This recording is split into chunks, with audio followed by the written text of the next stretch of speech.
ఏమనుకోవద్దు. ఈ మాటలు తీసుకొని జాగ్రత్త పడండి. ఈరోజు నువ్వు అవమానాల్లో ప్రయాణం చేస్తుండొచ్చు, తృణీకారాల్లో ఉండొచ్చు, కానీ వాటిని నువ్వు తీసుకోవద్దు.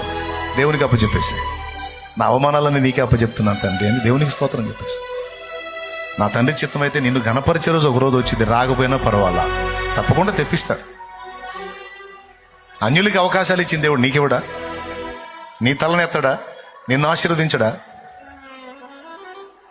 నువ్వు అహానికి పోవద్దు, తగ్గించుకో, దేవుని వైపు చూడు. తప్పకుండా నిన్ను ఆశీర్వదించే రోజు ఒక రోజు ఉంది, నీకు కృప చూపే రోజు ఒక రోజు ఉంది.